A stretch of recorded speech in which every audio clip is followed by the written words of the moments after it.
Molweni ndinamkela kwezaseTV ngesiXhosa. UNomfundo kuzifundile guys ii-results apho ke kufumaniseke into yoba kukhona okokuqala ke umntu onguvusi abathe ke zezikavusi ku-99%. Kwazothi ke xa kuzofundwa ezikakwenzo wathi ke unjengaye nge-excitement hayi ke vele ke ukwenzo yena obvious ngowam, uyayibona. So besekuthe xibilili kule part yoba ke kanti uvusi ngumntana cause ngoyena mntana bemcingela uba ayingowakhe. Zazothi ke ii-results xa sezifika apha ngakukwenzo lo alleged father u-excluded as u-biological father walo mfana. That means ke ukwenzo ayingowakhe. Yho, kuvele kwahlwa emini ke guys kunjengaye engazi noba makathini ngathi lamvuleka mhlaba ndingene because kanjani ukwenzo kanjani, because uthi behavior nayo yonke into unguye nje ukwenzo yena aka-understand. Nomfundo ke ayikho into ebengayitsho ngaphandle bathi sorry kuyo yonke le nto yenzekayo.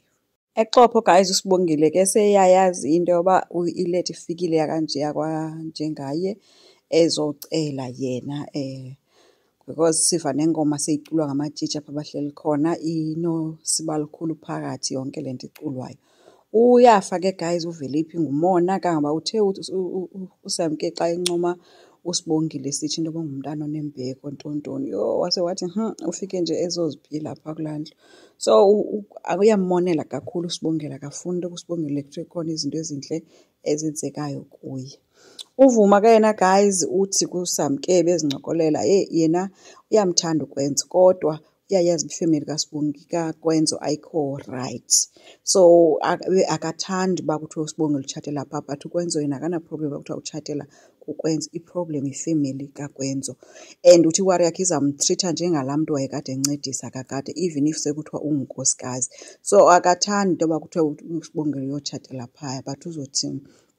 Kodwa kuSamke uye wangenelela ke ngelithi wena ungathanda into yoba uSibongile akhule agugele apha kowabo azalele ekhaya njengabanye abantwana, yinto oyifunayo wena leyo.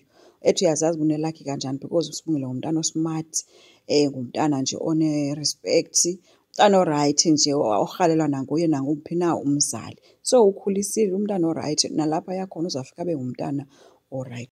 Ethi kuSamke uyama-understand into yoba u-too protective because kaloku lo mntana ngumntanakhe lo and nguye yedwa umntana naye ke besides abantwana bakadeliwe. So ke uvuma udicide into ethi ke kuzofuneka bakhe bayohlangana nabantu bakwaDlamini before kwenzeke neyiphi ingxoxo kuqala.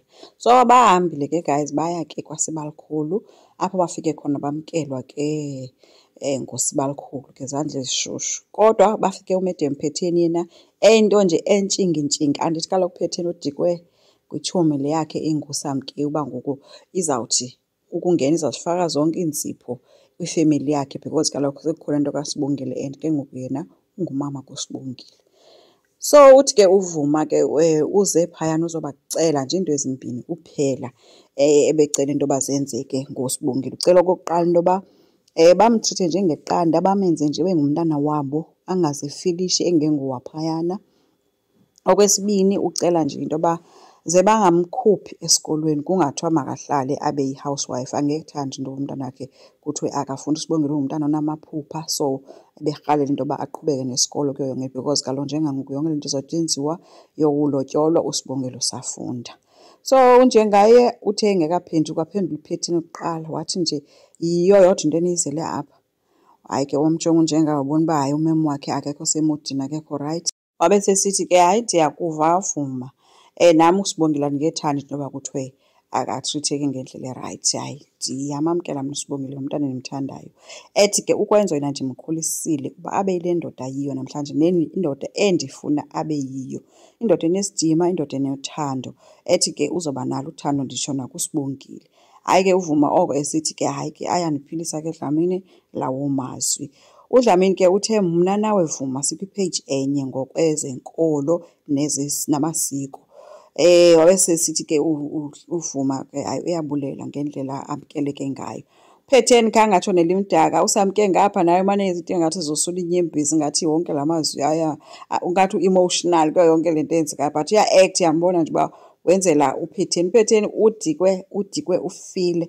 So uthe uDlamini xa ibona into yoba hayi umkakhe akabaphinditsho into yokusela bese sithi hayi make ndimani bethu nandiniphe noba into yokusela ngoba kaloku thina ngabanye sinamkele. So bicacile nje into yoba yena uphetheni u-out. Usizo olungikwenza ke lona lu-busy guys, li-excited libalisele Nomfundo efonini into yoba yeyi anti ngizoprophosa ngemini yomemulo kuSibongile. Andifuni nje uphulukane noSibongile, andifuni kube khona izongena phakathi kwami noSibongile. So excited ke uyiloo nto, but uNomfundo uyabanda kwelinye icala because yena wazi la yaziyo. Wabe sesitsho kuNomfundo uba ayavuyisana naye, kodwa besithi ke hayi mandike ndikuyeke kwenza, mhlawumbe ndiyacinga uba ininzi into ofuneka uyenzile ndingakulibazisi. So bohlukana kanjalo ke ngefowuni. USamke ke guys usaqhubeka ke nokuphusha uNomfundo into yoba aqhubeka angene kunjengaye, because uthi yena xa efika kwamfowunela uthi xa efika kwanjengaye ubone into yoba unjengaye heyi ufana nomuntu obotshiweyo phaa izandla nento, phofu uthi biliphupha ebenalo kuqala lokumbona unjengaye ngathi ubotshiwe izandla nemiqala nentoni. Kodwa uthi xa sesifika kwaDlamini ndifike ndabona uDlamini nyhani ongekho right nje. Ndicinga into yoba ke mna ke sisi ngathi ngonyusa iikawusi zakho ukwazi ukunceda indoda yakho, because laa mntu akahlelanga kakuhle ngohlobo endibona ngalo mna phaa. Phofu ke uSamkelo naye eyakhe ipleyiti iyachitheka kwelakhe icala njengoba ebhizi ngekaphetheni nje ipleyiti. USangweni uhleli kuye apha emqaleni, ufike wangena ke sana efake ibhudi apha emqaleni apha esiswini ebhaliweyo ke ehamba ekhwaza into yoba abantu mabaphume kulaa shop baye kuthenga phaa. Laa shop yayibhetile ngeli xesha kwakusekhona uDeliwe, nothi ngoku khona uSamke, ethi namakokoroshi neempuku iyanuka lesho.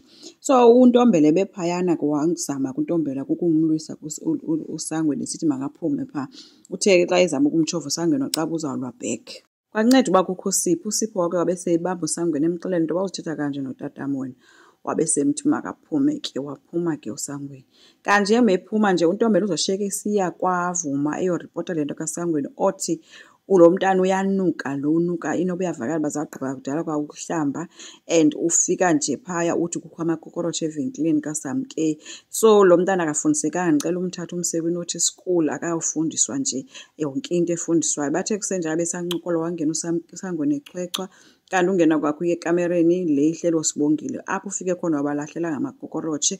Kulapho ke uVuma ke aphakame khoma ke inguye noNtombela bebona abantwana sebekhala beza begijima bebuza uba kwenzekani, kwathiwa nguSangweni. Ufike wazosilahlela ngamakokoroshi, kwashiya kuthiwa Sangweni wabephume ebaleka. So uVuma usengxakini ngapha ngulo Sangweni wakhona. Sazi ke guys bizawuphelela phi. Enkosi, ngicela siqhubeke subscribe, like, singakhomenta futhi. Bye.